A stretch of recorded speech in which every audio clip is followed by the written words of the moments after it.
For there is a wind of change, it blowing through. We have a team of experts right now working on a plan for the development of the cocoa, because that's an area of key potential for economic activity in the country. Similarly, the nutmegs that we planted after Ivan are now started to bear fruits, a bit of it, but there's still a long way to go. We should continue further replanting of our nutmeg and clean up the areas. Many of the estates are left in bushes, and therefore we're not getting the true potential of the nutmeg production as we should. The need to continue to provide. When we were in government, we had a small loan scheme where the farmers can come get loans to buy equipment for irrigation and for other facilities to increase the production. And the NDC got rid of that. I want to say an NNP government will in fact reinstate that small business loan so the fishermen and the farmers can again get loans to be able to expand and produce more food for the country as a whole. My friends, it's well known tourism, the potential of tourism. We know, for example, all hotels in the country are in trouble. And the reason is fundamental, that the government has not spent a serious cent to market the country. The budget for tourism has been dropping for market every year. They have not paid their bills, last year bills, to those who are marketing the country, so there's been no marketing taking place for Grenada. Thank God he has given us Karene James, so we have got more marketing for Grenada in one day than we have got in years. And hopefully with his continued exploits and with Lewis Hamilton continuing to agree to continue to promote Grenada, if we allow him to, we would have an opportunity to continue to maximize and to put more money into the marketing of the country so that we can take the potential. And we have to marry both agriculture and tourism, my friends, because they are two combined can bring us tremendous benefits for all our citizens. My friends, on some other quick issues, because I want to give you a chance to ask some questions. I see the weather is threatening here. My friends, you hear the government say that they have no money. That's what they say. My friends, and I'm giving you numbers now.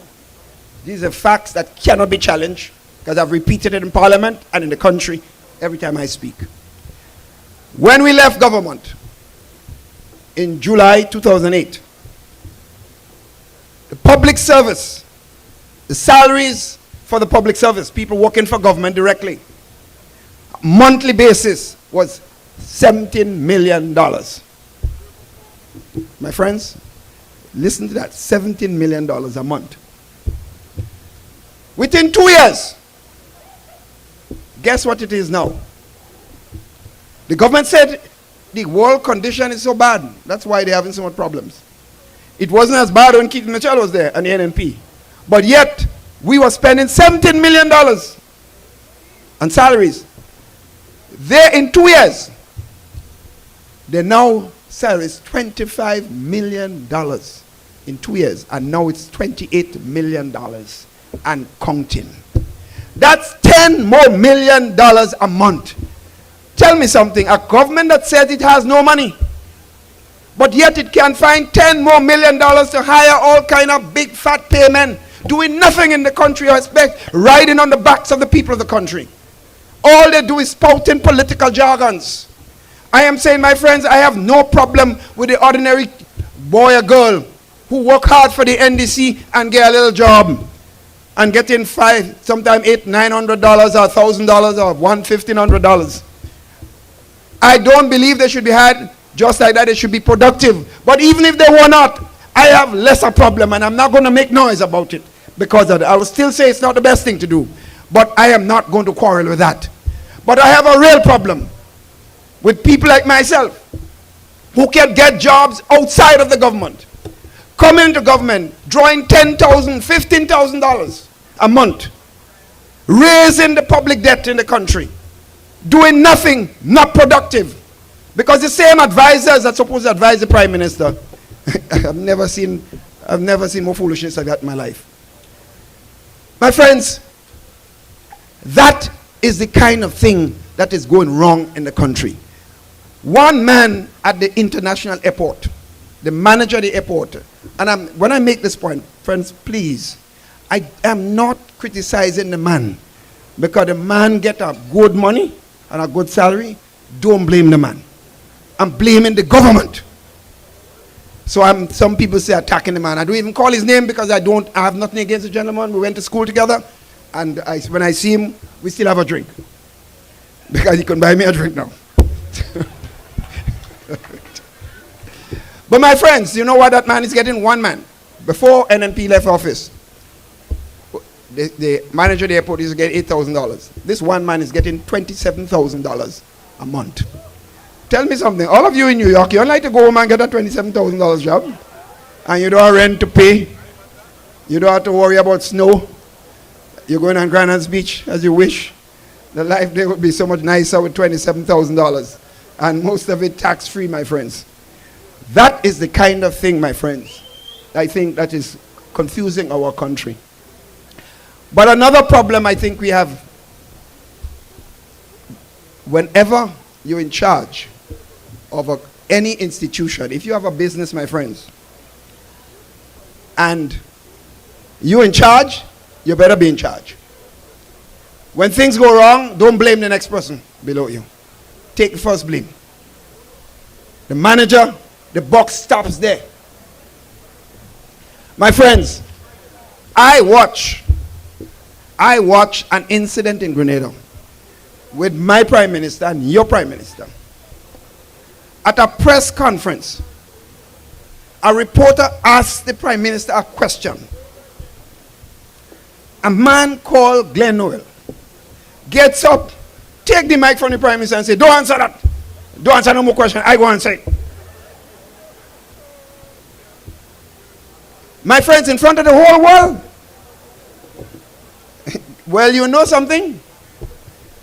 There was a certain prime minister in Grenada before my time. If a minister had done that to him, he'd call him up and say, Glenn, you're getting a bit too big for your shoes. I think you need to go and you need some rest. And you know what he would say? He would not get another chance to embarrass the prime minister again. My friends, what you have right now is a serious problem of chaos. The prime minister is telling the nation that his members of his government do not support his policy and that he has no confidence in them. That's what he says. But he still continues to run the government with the same members. My friends, the members are saying they have no confidence in the prime minister. And some are still supporting the prime minister to remain there. In the face of the challenges Grenada has, the prime minister has to be in charge. And he has to take charge. But he also must listen to his members and to take consensus on the way forward for the management of the country. I'm saying, therefore, my friends, what you have is chaos. Right now, the prime minister cannot count on more than 4 or 5 members who will back him seriously at this time. So right now, the party is split down the middle. So my view is, and I think it must be your view and the view of all business persons in Grenada because of the problem taking place economically, is this. The prime minister should do the one noble thing. He says that he has to get a new team to really run the country properly. The members who control the party say that they understand the problem and they could do a better job. And the NNP feels it's the alternative to government and that it can do a better job than either of the two. So I say the only serious solution is the prime minister must dissolve parliament and call fresh elections and let the people choose who they wish to choose. Note, I didn't say you should choose NNP or NDC or who. I said the people must choose. The choice must be back to the people of the country. My friends, I am not saying who they should choose. I am simply saying they must choose who they want. And you know why I say this? In 1999, my friends, 3.5 years into the government that I was leading, a member of my party decided he could not support me and the government any further. So we'll have a minority of 7. 2 members on the opposition bench at the time called me as Prime Minister to say they were prepared to join the government to keep the government in office. I have repeated the story, so I'm not lying on them, and they're alive today still. You know what I said? The people gave us 8. 1 member resigned. I don't know how I could manage a country. Every day I have to look at my back to see if I can get the support. Or people oppose me strongly just a few months ago, and all of a sudden they're prepared to come in. I thanked them for the offer, and I said, if I need you, I will call you. My friends, at that time I made up my mind already that this job of Prime Minister is not my own. It's the people's job. I called on the Governor General to dissolve Parliament and let the people choose the government of their choice. My friends, therefore, I call on all of you here tonight, as I make a final point to you tonight. As far as I'm concerned, the way forward in our country is not just about NDC and NNP, or Keith Mitchell, or Tillman Thomas, or whoever. My friends, the decision ahead for our country is about Grenada, Carriacou, and PT Martinique. It's not about NNP and NDC.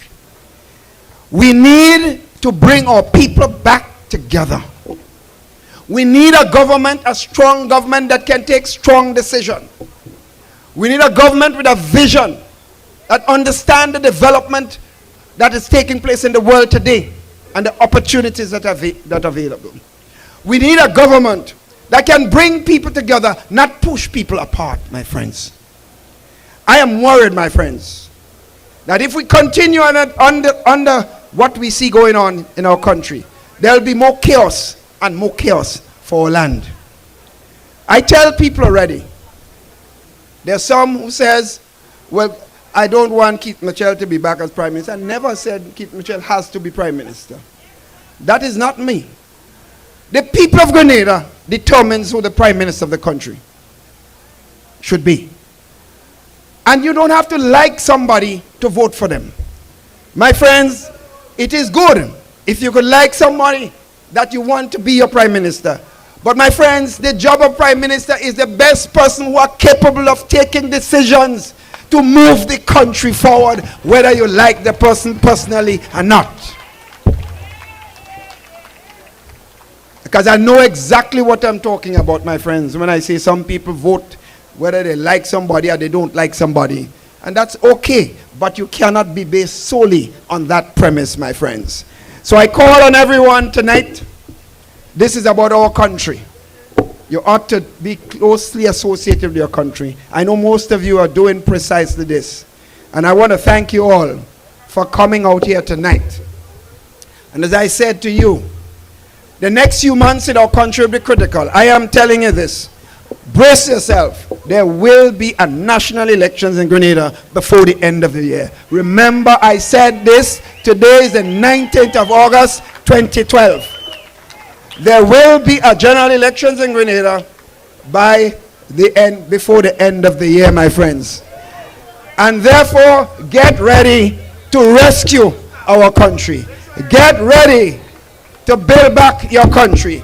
Get ready to play a part in national development. Thank you all, and good evening, everybody.